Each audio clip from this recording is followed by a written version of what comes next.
माझं नाव वैष्णवी. मी माझा नवरा मला सोडून गेल्यापासून खूप टेन्शनमध्ये असायचे, कारण माझ्या नवऱ्यानंतर माझ्या 2 मुलींची जबाबदारी ही माझ्यावरती होती. माझ्या 2 मुली ह्या शाळेत जात असायच्या. एक जण 5वीत होती तर दुसरी 8वी मध्ये होती.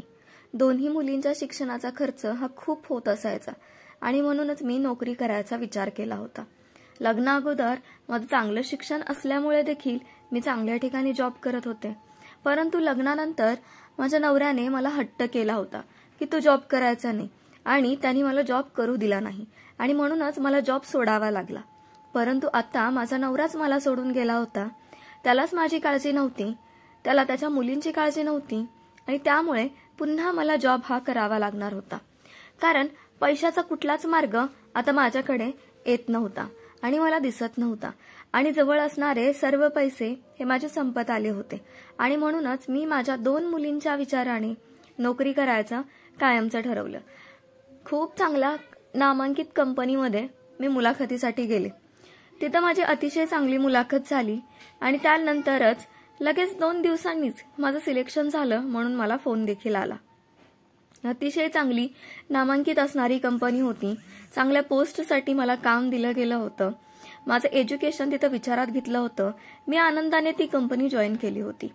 कंपनीमध्ये जास्त काम अजिबात नसायचं, परंतु त्यांनी दिलेलं काम हे वेळेत आणि व्यवस्थित करावं लागायचं. मला त्या कामाचा चांगला अनुभव आला होता आणि अनुभव होता आणि म्हणूनच मी माझं आनंदाने काम करत होते. कंपनीतले सर्व लोक माझ्यासोबत खूप चांगले वागत असायचे. माझ्या सरांची तर मी आवडती झाले होते. प्रत्येक जण कंपनीमध्ये मला म्हणायचा, वैष्णवी मॅडम, तुमच्या इकडे बघून वाटतच नाही की तुम्हाला 2 मुली आहेत, कारण मी खूप कमी वयात लग्न केलं होतं आणि लग्नानंतर माझी तब्येत सुद्धा जास्त झाली नव्हती. लग्नानंतर पटापट 2 मुली मला झाल्या होत्या आणि माझ्याकडे बघून कोणाला वाटत देखील नसायचं की माझं लग्न झालं असेल आणि मला 2 मुली असतील. प्रत्येक जण खरं तर माझ्यावरती लाईन मारायचा प्रयत्न करायचा आणि मला ते सर्व काही दिसायचं. तसंही मी दिसायला अतिशय सुंदर, गोरी पान, लांब सडक केस, काळेछार डोळे आणि नाजूक नाक अशी होते.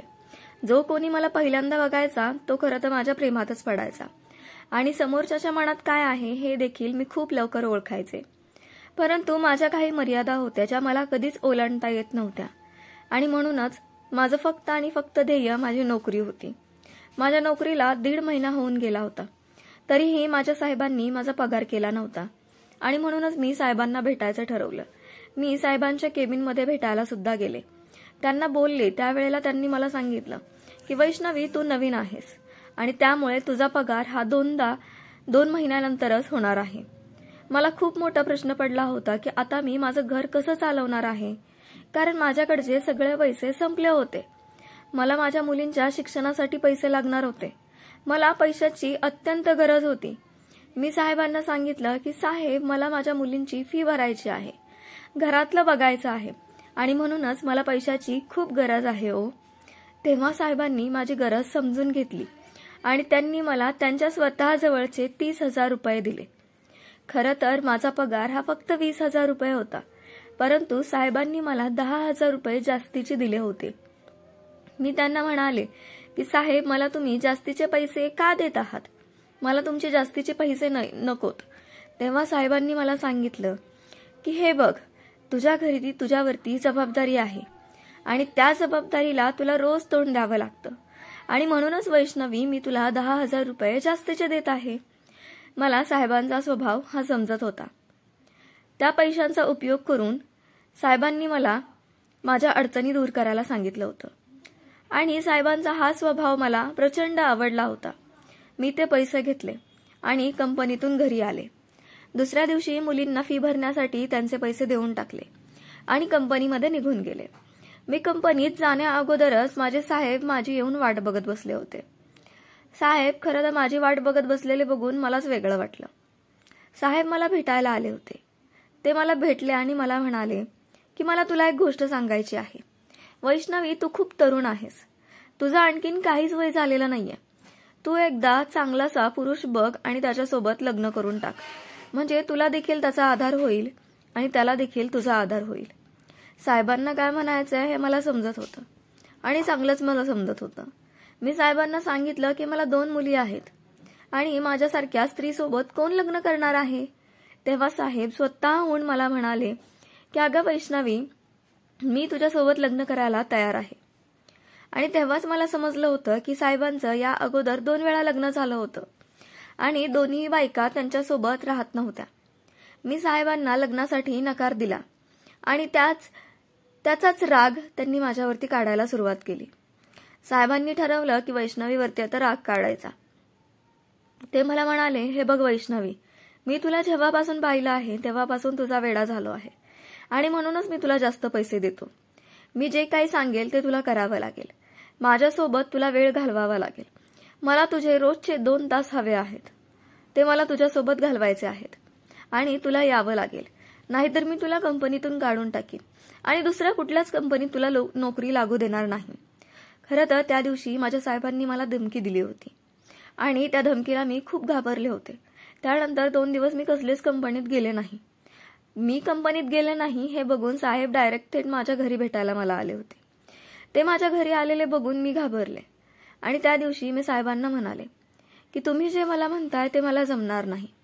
आणि त्यावेळी साहेब मला म्हणू लागले की वैष्णवी, असं का वागतीयस तू? खरंच सांगतोय, माझं तुझ्यावरती खूप प्रेम आहे. खरंच खूप प्रेम झालंय मला तुझ्यावरती. तू खूप आवडू लागली आहेस मला. कसं सांगू, मी तुला कधी माझ्या जवळ घेईन असं मला वाटत असतं. कधी मी तुझ्यावरती प्रेम करेल असं मला वाटत असतं. 2 दिवस झालं मी तुला पाहिलं नाही तर मला करमत नव्हतं. तू माझ्याजवळ नसशील तर मला अस्वस्थ वाटायला लागतं. खरंच तू माझ्याजवळ राहत जा. मला तू खरंच खूप आवडली आहेस आणि खरंच मला तुझ्यावरती प्रेम झालं आहे. मी तुझ्यासोबतच राहणार आहे. मी तुझ्या 2 मुलींना सुद्धा सांभाळायला तयार आहे. तू का मला नको म्हणतीयस? खरं तर त्या दिवशी साहेब माझ्यासमोर प्रेमाची भीक मागू लागले होते.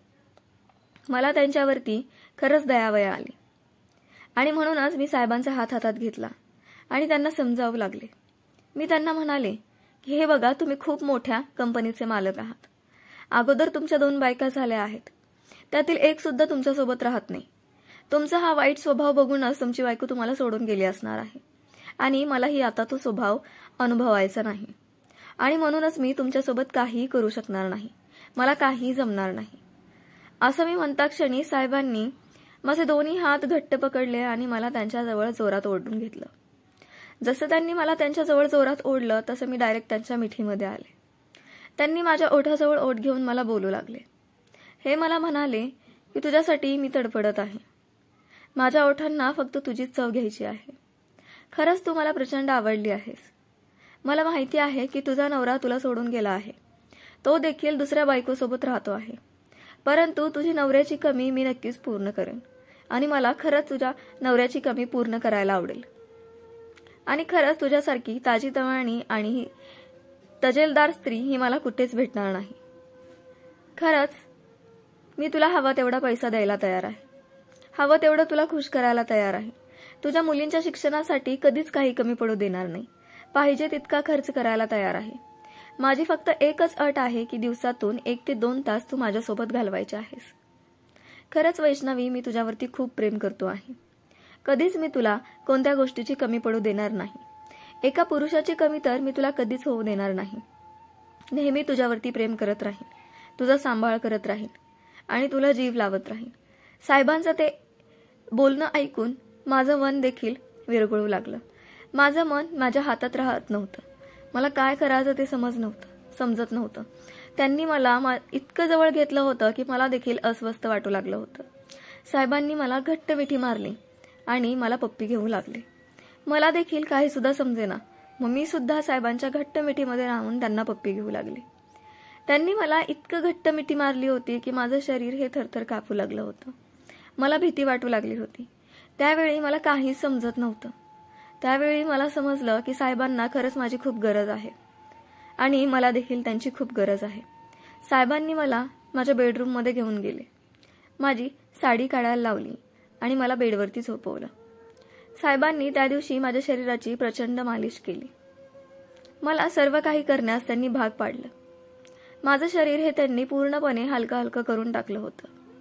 खरंच तो दिवस माझ्यासाठी अतिशय आनंदाचा दिवस होता. कारण प्रत्येक स्त्रीला तिच्या नवऱ्याचं प्रेम हे हवं असतं आणि त्या दिवशी तेच प्रेम मला माझ्या साहेबांनी दिलं होतं. मी देखील पूर्णपणे साहेबांना खुश करण्याचा प्रयत्न केला होता. मी देखील त्यांना कधीच कुठल्या गोष्टीची कमी पडू देणार नाही असं वचन दिलं होतं. आणि रोज मी त्यांच्यासोबत 1-2 तास घालवेन असं आम्ही ठरवलं होतं. साहेब पूर्णपणे मूडमध्ये होते आणि ते त्यांच्या ताकदीचा वापर करत होते. रोज माझ्यासोबत ते आनंदाने सर्व काही करत असायचे. प्रचंड आनंदी मला साहेब त्या ठिकाणी दिसत होते. आम्ही दोघांना एकमेकांनी आनंद द्यायचा, सुखी ठेवायचं असं ठरवलं होतं. माझं मन हे साहेबांसाठी तडफडत असायचं आणि साहेबांचं शरीर हे माझ्यासाठी तडफडत असायचं. आम्ही दोघे एकमेकांवरती खूप प्रेम करायला लागलो होतो. मी माझ्या घरी एकमेकांवरती खूप प्रेम करत होते. दोघांनी एकमेकांवरती भरपूर प्रेम केलं, खूप ताकद लावली. कोणीही कोणापेक्षा कमी नव्हतं. दोघेही एकमेकांच्या वरचढ होते. तेवढ्यातच अचानक माझा नवरा घरी आला आणि त्यांनी मला साहेबांसोबत त्या अवस्थेमध्ये पाहिलं. माझा नवरा माझ्यावरती ओरडू लागला, माझ्यासोबत हाणामारी करू लागला. परंतु त्यावेळी मला वाचवायला येणारे फक्त माझे साहेबच होते. ते मला वाचवायला आले. त्यांनी माझ्या नवऱ्याला सांगितलं की जेव्हापासून तू वैष्णवीला सोडून गेलास तेव्हापासून वैष्णवी ही आता माझी झाली आहे. आम्ही दोघे एकमेकांवरती प्रेम करतो आणि आम्ही दोघे नवरा बायको म्हणून राहतो आहोत. मी देखील माझ्या नवऱ्याला सांगितलं होतं की तुझ्या आता माझ्या आयुष्यात कसलीच गरज नाही, कारण ज्यावेळी मला माझ्या नवऱ्याच्या आधाराची गरज होती, त्याच्या मदतीची गरज होती, त्यावेळी तो मला सोडून गेला होता. त्याचं कारण होतं की मला झालेल्या 2 मुली. मला 2 मुली झालेल्या बघून माझा नवरा हा मला सोडून गेला होता, कारण त्याला 2 मुलींची जबाबदारी तो घेऊ शकत नव्हता. त्याला ते जमत नव्हतं. त्याने मला आणि माझ्या मुलींना कायमचं दुसऱ्या स्त्रीसाठी टाकून दिलं होतं आणि तो देखील परस्त्रीकडे निघून गेला होता. आता त्या बाईने त्याला हकलून दिलं होतं म्हणून तो माझ्याकडे आला होता. माझ्या नवऱ्याने माझ्यासोबत काय केलं त्याची चूक त्याला समजत होती, परंतु त्या गोष्टी मी कधीच माझ्या आयुष्यात विसरू शकत नाही, कारण त्यावेळी मला माझ्या नवऱ्याची गरज होती आणि त्यावेळी तो निघून गेला होता. मी पूर्णपणे आता साहेबांचे झाले होते आणि साहेब देखील माझे झाले होते. आम्ही दोघांनी एकत्र राहायचं ठरवलं होतं आणि त्या सर्व गोष्टी आमच्या मुलींना सुद्धा आवडल्या होत्या आणि म्हणूनच मी माझ्या नवऱ्याला त्या दिवशी कायमचं सोडून देण्याचा निर्णय घेतला होता. त्याला मी तसं ते सांगून देखील टाकलं होतं. माझा नवरा त्या दिवशी प्रचंड माझ्यावरती चिडला होता. प्रचंड शिव्यागाळ मला करू लागला आणि मला कायमचं सोडून गेला. मी जे काही केलं त्याबद्दल मला कधीच काही वाईट वाटत नाही, कारण माझ्या नवऱ्याने मला एका परस्त्रीसाठी सोडून दिलं होतं आणि एका परपुरुषाने मला आपणंसं केलं होतं. खरंच ज्या दुसऱ्या परपुरुषासोबत मी राहत होते तो खरंच खूप चांगला होता. तो माझ्या सर्व काही गरजा पूर्ण करत होता, माझ्यावरती प्रेम करत होता. मला समाजातील प्रत्येक स्त्रीला एकच गोष्ट सांगायची आहे की आपण ज्याच्यावरती प्रेम करतो त्या माणसाला जर आपली किंमत कळत नसेल तर आपण त्याच्यासोबत राहण्यात काहीही अर्थ नाही. आपण आपल्याला जो व्यक्ती पसंत करतो त्या व्यक्तीसोबत राहणं हे फायद्याचं असतं. आपल्यावरती कोण प्रेम करतो त्यापेक्षा आपण कोणावरती प्रेम करतो हे देखील तेवढंच महत्त्वाचं आहे. मला देखील सुरुवातीला वाटायचं की समाज मला नावं ठेवेल, समाज मला स्वीकारणार नाही, परंतु त्या समाजाचा मी जास्त विचार केला नाही, कारण तोच समाज ज्या वेळेला माझा नवरा मला 2 मुली झालेल्या बघून सोडून निघून गेला होता त्यावेळी तो समाज माझ्या मदतीला आला नव्हता. उलट त्या समाजाने माझ्यावरती वाईट नजर ठेवली होती आणि म्हणूनच मी त्या समाजाला पूर्णपणे लाथाडलं होतं. त्याचा विचार करायचा नाही असं ठरवलं होतं. माझं मन ज्या ठिकाणी थांबलं मी त्या ठिकाणी जायचा विचार केला. ज्यांनी मला पसंत केलं मी त्यांच्यासोबत राहण्याचा विचार केला आणि आज मी सुखाने संसार करत आहे. हे बघा, एक लक्षात घ्या की आपल्याला कोण आवडतं त्यापेक्षा आपण कोणाला आवडतो हे आपल्या आयुष्यात खूप महत्त्वाचं असतं. कारण कधी कधी आपल्या मनाला समजत नाही आणि आपण भटक्या कुत्र्यांवरती जीव द्यायला सुरुवात करतो, परंतु ती भटकी कुत्री त्यांचा स्वभाव सोडत नाही, ती आपल्यावरती भुंकणार आणि निघून जाणार. त्यामुळे आपल्या आयुष्यात येणारी व्यक्ती ही आपल्याला किती प्रेम करते, आपल्यावर किती किंमत दिली जाते, आपल्याला किती व्हॅल्यू दिली जाते हे अतिशय महत्त्वाचं आहे. म्हणून मला प्रत्येक स्त्रीला एकच गोष्ट सांगायचं आहे की तुम्ही ज्याच्यावरती प्रेम करता तो माणूस तुम्हाला किती किंमत देतो हे नेहमी बघा. आणि जो माणूस तुम्हाला किंमत देतो, तुमचा आदर करतो, तुमच्यावर प्रेम करतो, तुमच्यासाठी वेळ काढतो, तुमची किंमत करतो, त्या माणसासाठी नक्कीच तुम्ही तुमचा वेळ द्या आणि त्या माणसाला तुमच्या आयुष्यात आणा. कितीही काही झालं तरी तुमच्यावर प्रेम करणारी व्यक्ती जर तुमच्या आयुष्यात असेल तर तिला अजिबात सोडू नका. माझ्या नवऱ्याने परस्त्रीसाठी मला 2 मुली झाल्या म्हणून मला सोडून दिलं होतं, परंतु एका परपुरुषाने मला स्वीकारलं, माझ्यावरती प्रेम केलं आणि माझ्या मुलींचा सांभाळ केला आणि त्याच पुरुषासोबत आज मी सुखी संसार करत आहे. मी जे काही केलं याचा मला आनंद आहे, कारण मी स्वतःसाठी पाऊल उचललं होतं, स्वतःसाठी मी लढले होते आणि स्वतःसाठी मी निर्णय घेतला होता. जर मी स्वतःसाठी बोलू शकले नसते तर आजही मी माझ्या 2 मुली घेऊन रस्त्यावर फिरत असते. त्यामुळे स्वतःसाठी पाऊल उचला, स्वतःसाठी निर्णय घ्या आणि स्वतःसाठी लढायला शिका. एखाद्या व्यक्तीनं आपल्याला सोडून दिलं म्हणून रडत बसू नका. जर दुसरा व्यक्ती तुम्हाला आदर देत असेल, रिस्पेक्ट देत असेल, तुमच्यावर प्रेम करत असेल, तुमचा सांभाळ करत असेल तर नक्कीच स्वतःहून त्या व्यक्तीला तुमच्या आयुष्यात घेऊन या. कधीच ती व्यक्ती तुमच्या आयुष्यातून सोडू नका, कारण प्रत्येकालाच त्याच्या आयुष्यामध्येच त्याच्यावर प्रेम करणारी व्यक्ती भेटते असं काही नाही. आजची कथा तुम्हाला आवडली असेल तर कथेला जास्तीत जास्त लाईक करा, कथा जास्तीत जास्त लोकांपर्यंत शेअर करा आणि मी आहे मराठी ओनली या चॅनेलला जास्तीत जास्त सबस्क्राईब करा. धन्यवाद.